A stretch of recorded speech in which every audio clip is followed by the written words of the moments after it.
Welcome to Diksha aari works. இன்றைக்கி நம்ம blouse tracing எப்படி பண்ணுறது அப்படின்ட்டு பார்க்கலாம்.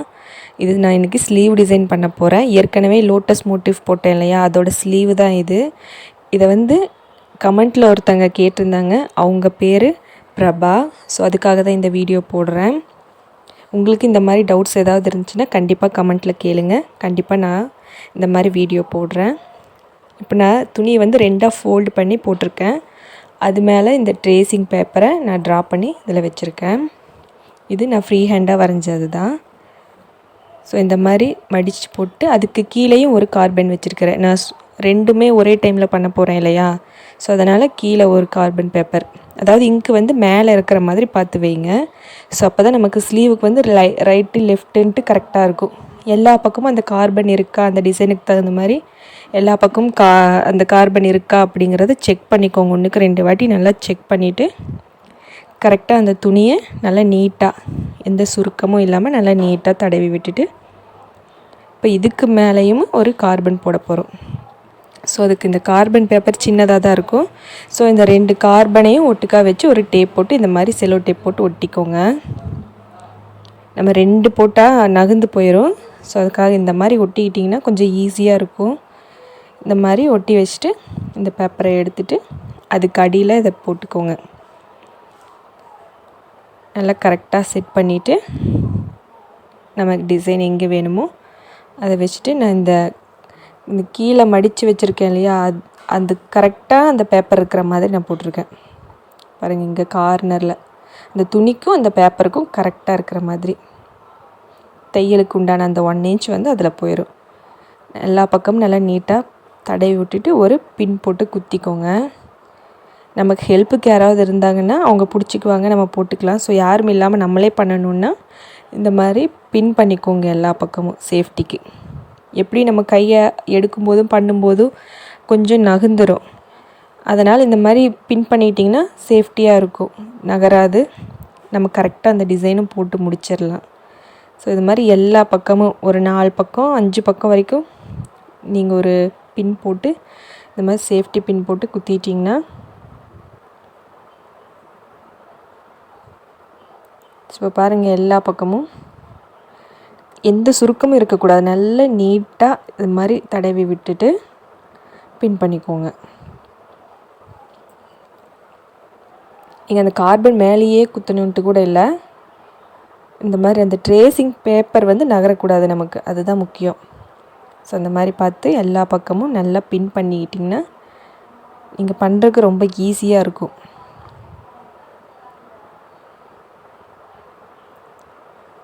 எல்லா பக்கமுமே. ஸோ இப்போ நான் 5-6 இடத்துல நான் பின் பண்ணிட்டேன். ஸோ இப்போ கொஞ்சம் கூட நகராது, நல்லா நீட்டாக அப்படியே இருக்கும். இது நல்லா எந்த சுருக்கம் இல்லாமல் நல்லா நீட்டாக ஃபஸ்ட்டு எடுத்து விட்டுக்கோங்க. இதுக்கப்புறம் இனி ஒரு பென்சிலை வச்சு இது மேலேயே அப்படியே ட்ரா பண்ணிக்கலாம். ஸோ ஃபஸ்ட்டு இங்கே சென்டர்லேருந்து ஆரம்பிச்சிக்கலாம். இந்த லோட்டஸோட சென்டர் பார்ட்லேருந்து கொஞ்சம் நல்லா அழுத்தி கொஞ்சம் போடுங்க. ஏன்னா 2 இதுலேயும் துணியிலையும் விழுகணும் இல்லையா, ஸோ அதனால் நல்லா அழுத்தி அது மேலேயே ட்ரா பண்ணிக்கோங்க. ஃபஸ்ட்டு ஒரு பக்கம் முடிச்சுட்டு அதுக்கப்புறம் அடுத்த பக்கம் ட்ரா பண்ணுங்கள். ஸோ நமக்கு அப்போ தான் தெரியும். இங்கே கொஞ்சம் அங்கே கொஞ்சம்னு பண்ணால் ஒரு சிலதை நம்ம விட்டுருவோம். அதனால் ஒரு பக்கம் இருக்கிறத ஃபுல்லாக போட்டு முடிச்சுட்டு அதுக்கப்புறம் அடுத்ததுக்கு போங்க. இந்த லோட்டஸ் ஃபுல்லாக இதே மாதிரி நான் போட்டு முடிச்சுக்கிறேன்.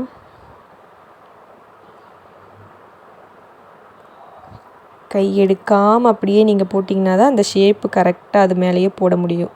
கை எடுத்துகிட்டு போட்டிங்கன்னா நம்ம ட்ரா பண்ணது மேலேயே ட்ரா பண்ணாலும் கரெக்டாக அதே மாதிரி வராது. ஸோ கை எடுக்காமல் முடிஞ்ச வரைக்கும் அப்படியே ட்ரா பண்ணி பாருங்கள். இந்த சைடில் போட்டிருக்கிற இந்த கொடியெல்லாம் நம்ம ட்ரா பண்ணிக்கலாம். அந்த ஏற்கனவே அந்த கொம்பு நான் ட்ரா பண்ணிட்டேன். ஸோ இப்போ இதுலேருந்து நான் காட்டுறேன் உங்களுக்கு. ஒரு இதுவும் விடாமல் ஃபுல்லாக எல்லாத்தையுமே ட்ரா பண்ணிக்கோங்க. 1க்கு 2 வாட்டி போட்டாலும் கூட ஓகே, ஆனால் போடாமல் மட்டும் விட்டுறாதீங்க, அதுதான் முக்கியம். ஸோ அதுக்காக தான் நான் டீட்டெயிலாக காட்டுறேன், நான் ஃபுல்லாக பண்ணுறது எல்லாத்தையுமே. ஸோ இப்போ இது ஃபுல்லாக போட்டு முடிச்சுட்டு அடுத்த சைடு போட்டுக்கோங்க இதே மாதிரியே.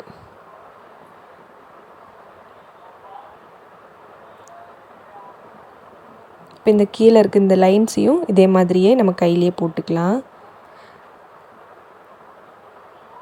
இப்போ மேலே ஃபஸ்ட்டு நான் போட்டுக்கிறேன். அந்த கொடியிலேருந்து கொஞ்சம் தள்ளி இருக்கிற மாதிரி லைன்ஸை நிறுத்திக்கோங்க. அதை ஒட்டின மாதிரி கொண்டு வர வேண்டாம். நம்ம அதில் கொடியிலலாம் இந்த பீட் ஒர்க்லாம் பண்ண போகிறோம். ஸோ ரொம்ப ஒட்டிச்சுன்னா நல்லா இருக்காது. கொஞ்சமாக கேப் விட்டு நான் இந்த மாதிரி லைன் போட்டுக்கிறேன். ஸோ சென்டரில் ஒரு ரவுண்ட் கொடுத்துருப்பேன். அதில் ஒரு சின்ன ஃப்ளவர் டிசைன் போடலாம் அப்படிங்கிறக்காக நான் அந்த ரவுண்ட் கொடுத்துருக்கேன். அந்த ரவுண்டை வந்து நான் இப்போ வரையலை. போடும்போது அந்த எந்த அளவுக்கு வருது அப்படிங்கிறது தெரியாது. ஸோ அந்த ரவுண்டை மட்டும் விட்டுட்டு மற்ற எல்லாத்தையுமே நான் ட்ரேஸ் பண்ணிட்டேன். ஸோ இந்த பார்டர் லைனையும் மறக்காமல் போட்டுக்கோங்க. ஸோ அங்கேருந்து தான் நம்ம ஸ்டார்ட் பண்ண போகிறோம் இல்லையா, அதனால் அதை கரெக்டாக நேராக அதையும் போட்டுக்கோங்க. அதுக்கு மேலே இந்த சைடில் இருக்க பார்த்திங்களா, இந்த கோடை நீங்கள் போடாதீங்க. நான் எந்த அளவுக்கு வேணுங்கிறத நான் மார்க் பண்ணியிருக்கேன். அந்த கோடை நீங்கள் போட்டிங்கன்னா இந்த ப்ளவுஸில் அந்த கோடு தெரியும். ஸோ நமக்கு என்ன ஒர்க் பண்ணுறோமோ அதுக்குண்டான லைன் மட்டும்தான் நமக்கு தேவை. அதுக்கு மேலே நம்ம இந்த பார்டர் லைன் போட்டிருக்கோம் இல்லையா, அதுக்கு மேலே நம்ம பார்டர் எந்த அளவுக்கு நம்ம டிசைன் பண்ணுறோமோ அதை பண்ணிவிட்டு அதுக்கப்புறம் அந்த மேலே இருக்கிற அந்த லைன்ஸை நம்ம போட்டுக்கலாம். இது மாதிரி ஃபுல்லாக எல்லாத்தையும் பென்சில் வச்சு கரெக்டாக போட்டுக்கோங்க.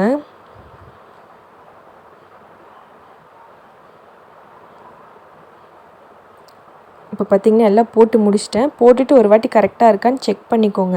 இந்த மாதிரி பேப்பரை தூக்கி பார்த்தீங்கன்னா தெரியும் உங்களுக்கு. ஸோ பார்த்திங்கன்னா நான் மேலே வந்து அந்த இடத்துல கோடு போடலை. ஸோ எடுத்து விட்டுட்டு மறுபடியும் அதே மாதிரி நீட் பண்ணிவிட்டு மேலே போடாததை கரெக்டாக ட்ரா பண்ணிக்கோங்க. இந்த மாதிரி டக்குன்னு நீங்கள் பேப்பரை எடுத்துடாதீங்க. ஸோ இந்த மாதிரி 1க்கு 2 வாட்டி டபுள் செக் பண்ணிவிட்டு அதுக்கப்புறம் அந்த பேப்பரை எடுங்க. கரெக்டாக இருக்கா என்ன அப்படின்ட்டு கரெக்டாக பார்த்துக்கோங்க. எல்லா இடத்துலையும் டிசைன் இருக்கா அப்படிங்கிறத நல்லா செக் பண்ணிவிட்டு, கீழே இருக்கிற குண்டூசி மட்டும்தான் நான் எடுத்திருக்கேன், மேலே இருக்கிறது அப்படியே தான் இருக்குது. ஸோ இப்போ ஃபுல்லாக பாருங்கள். பார்த்துட்டு இப்போ எனக்கு எல்லாமே ஓகே. ஸோ இதுக்கப்புறம் அந்த பின்னலை ரிமூவ் பண்ணிவிட்டு பார்க்கலாம். இப்போ பார்த்திங்கன்னா நான் ஃபுல்லாக ட்ரேஸ் பண்ணி முடிச்சிட்டேன். இதை எப்படி ரிங்கில் போடுறது, எம்ப்ராய்டரி ரிங்கில் போடுறது அப்படின்ட்டு பார்க்கலாம். இதுக்கு நான் 18 இன்ச் ரிங் எடுத்து வச்சுருக்கேன். இதை லூஸ் பண்ணி இந்த இன்னர் ரிங்கை தனியாக எடுத்து வச்சுக்கோங்க. ஸோ இந்த இன்னர் ரிங்கில் இந்த மாதிரி நாடாக சுற்றி வச்சுக்கோங்க. ஸோ இங்கே பாருங்கள், இந்த மாதிரி நாடாக சுற்றி எடுத்து வச்சுக்கிறேன். ஸோ இதை வந்து இந்த இன்னர் ரிங்கை வந்து துணிக்கு அடிப்பக்கமாக, இது நீங்கள் ஒரு டேபிள் அல்லது கீழே தரையில் போட்டு பண்ணுங்கள், மடியில் வச்சுட்டு பண்ணாதீங்க. ஸோ இந்த மாதிரி போட்டுட்டு அந்த ரிங்கை விட அந்த துணி சின்னதாக இருக்கிறனால நான் எக்ஸ்ட்ரா ஒரு லைனிங் கிளாத் வச்சு மிஷினில் வச்சு அட்டாச் பண்ணியிருக்கேன். நான் இந்த மாதிரி அட்டாச் பண்ணிக்கோங்க. அந்த டிசைன் வந்து அந்த ரிங்கில் நல்லா சென்டராக இருக்கிற மாதிரி பார்த்துக்கோங்க. கரெக்டாக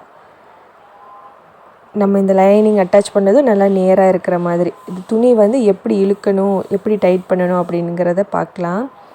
ஸோ நம்ம இப்படி பிடிச்சி துணி டைட் பண்ணோம்னா நூல் கொஞ்சம் விலகுது, கேமராவில் அவ்வளோவா தெரியலை. ஸோ இந்த டைரெக்ஷனில் பிடிச்சி இழுத்தோம்னா நூல் வந்து விலகலை, கரெக்டாக இருக்குது. ஸோ நம்ம இந்த டைரெக்ஷன்லேயே பிடிச்சி டைட் பண்ணிக்கணும்.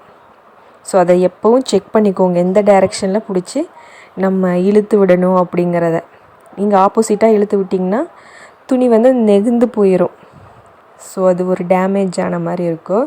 அதனால் எப்போவும் இந்த மாதிரி செக் பண்ணிக்கிட்டு எந்த டைரெக்ஷனில், இந்த ஃப்ரேமில் போடுறதுக்கு முன்னாடி அதை செக் பண்ணிக்கோங்க, எந்த டைரெக்ஷனில் துணி இழுக்கணும் அப்படிங்கிறத. ஸோ அதனால தான் நான் ஃபஸ்ட்டே பார்த்துக்கிட்டேன். இப்போ இந்த ரிங்கை வச்சு நல்லா டைட் பண்ணிக்கோங்க. இந்த ஸ்க்ரூ வந்து நல்லா டைட் பண்ணிவிட்டு அதுக்கப்புறம் துணியை டைட் பண்ணிக்கலாம். இந்த மாதிரி ஒரு அளவுக்கு பண்ணிவிட்டு நம்ம இந்த டைரெக்ஷனில் தான் இப்போ இழுக்கணும். ஸோ அந்த டைரெக்ஷனில் மட்டும் துணியை இழுத்து டைட் பண்ணுங்கள். இந்த ஒரு சைடு ஃபுல்லாக பண்ணிவிட்டு அது மேலே வந்து நேராக பண்ணிடாதீங்க. அப்போ அந்த இடத்துலையுமே இதே டைரெக்ஷன்லேயே தான் நம்ம இழுக்கணும். இந்த ஒரு சைடு ஃபுல்லாக முடிச்சுட்டு அப்புறம் ஆப்போசிட் சைடில் அதே மாதிரி ஆப்போசிட்டில் இழுங்க. ஸோ இந்த ஆப்போசிட் சைடில் இதுவும் அதே டைரெக்ஷனில் தான் ஃபுல்லாக ஒரே பக்கமாக இழுத்து நல்லா டைட் பண்ணிக்கோங்க. இந்த லைனிங் இருக்கிற சைடு வேணால் நீங்கள் ஃபுல்லாக எந்த பக்கம் வேணாலும் இழுத்துக்கலாம், அது ஒன்றும் ஆகாது. அந்த துணியில் என்ன ஆனாலும் பிரச்சனை இல்லை. நமக்கு இந்த மெயின் கிளாத் வந்து கரெக்டாக இருக்கணும். ஸோ இந்த லைன்லேயே இழுக்கணும், இந்த லைனில் இழுக்கக்கூடாது. இப்போ பாருங்கள், நான் அந்த டைரெக்ஷனில் மட்டும்தான் இழுக்கிறேன். நீங்கள் விரலை வந்து அந்த டைரெக்ஷனில் பார்த்த மாதிரி இழுங்க. இப்போ நல்லா டைட் பண்ணிவிட்டு இன்னும் நல்லா துணியில் டைட் கொடுங்க இழுத்து. இந்த பக்கமும் அந்த பக்கமும் மட்டும்தான் இழுக்கணும். அந்த சென்டர் போர்ஷன் வரும்போதுமே துணியை வந்து நீங்கள் அப்படி பார்த்து இழுக்காமல், ஸோ இந்த இடம் வருது பார்த்திங்களா, அப்படி பார்த்து இழுக்காமல் இந்த டைரெக்ஷன்லேயே இழுங்க. ஸோ இப்படி அப்படி இழுக்காமல் இந்த டைரெக்ஷன்லேயே இழுத்திங்கன்னா துணி உங்களுக்கு எந்த டேமேஜும் ஆகாது. அது உங்களுக்கு இழுக்கும்போது தான் தெரியும். இந்த டைரெக்ஷன்லேயே பார்த்து இழுங்க. ஸோ அப்படி இழுத்துட்டு வந்திங்கன்னா துணி டேமேஜும் ஆகாது. அந்த டேமேஜ் ஆனதுக்கப்புறம் உட்காந்து சரி பண்ணுறது அதெல்லாம் கொஞ்சம் பெரிய வேலை. அது ஒரு வாட்டி பண்ணவும் முடியாது கரெக்டாக. ஸோ இந்த மாதிரி நீங்கள் பண்ணிக்கிட்டிங்கன்னா எந்த பிரச்சனையும் இல்லை, துணியிலேயே எந்த டேமேஜஸும் வராது. ஸோ நம்ம நீட்டாக ஒர்க் பண்ணி முடித்தா போதும், அதுக்கப்புறம் எந்த வேலையும் இல்லை நமக்கு. ஸோ அதுக்காக நான் இந்த மாதிரி மெத்தடை ட்ரை பண்ணுங்கள். அந்த லைன்ஸில் கரெக்டாக இருக்கா அப்படிங்கிறத செக் பண்ணிக்கோங்க. நம்ம போட்டது கோணலாக போயிடக்கூடாது. ஸோ அதை பார்த்துக்கோங்க, லைன் கரெக்டாக இருக்கா அப்படிங்கிறது.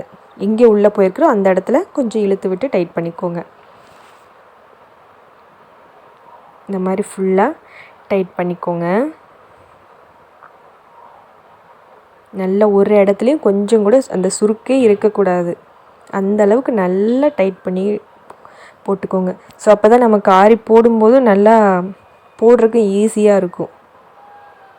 நல்லா டைட் பண்ணி அதில் தட்டி பாருங்கள், விரல் வச்சு ஒரு ட்ரம் சத்தம் வரணும், அந்த மாதிரி நல்லா டைட் கொடுத்துக்கோங்க. டைட் கொடுத்துட்டு அந்த ஸ்க்ரூவையும் நல்லா டைட் பண்ணி விட்டுக்கோங்க. ஸோ இதை நான் டேபிளில் வச்சுட்டு பண்ணுறதுனால எனக்கு கொஞ்சம் சிரமமாக இருக்குது. நான் எடுத்து கையில் வச்சு நல்லா டைட் பண்ணிவிட்டு அப்புறம் எப்படி இருக்குது அப்படின்ட்டு உங்களுக்கு காட்டுறேன். இப்போ பார்த்திங்கன்னா நான் ஃபுல்லாக டைட் பண்ணிட்டேன். இப்படி தட்டி பாருங்கள், நல்லா ட்ரம் சவுண்டு கேட்கணும், அந்த அளவுக்கு டைட் பண்ணிக்கோங்க. இந்த வீடியோ உங்களுக்கு பிடிச்சிருக்குன்னு நினைக்கிறேன். பிடிச்சிருந்தால் லைக் பண்ணுங்கள், ஷேர் பண்ணுங்கள், மறக்காமல் சேனல் சப்ஸ்கிரைப் பண்ணிக்கோங்க. தேங்க்யூ ஃபார் வாட்சிங். பாய்.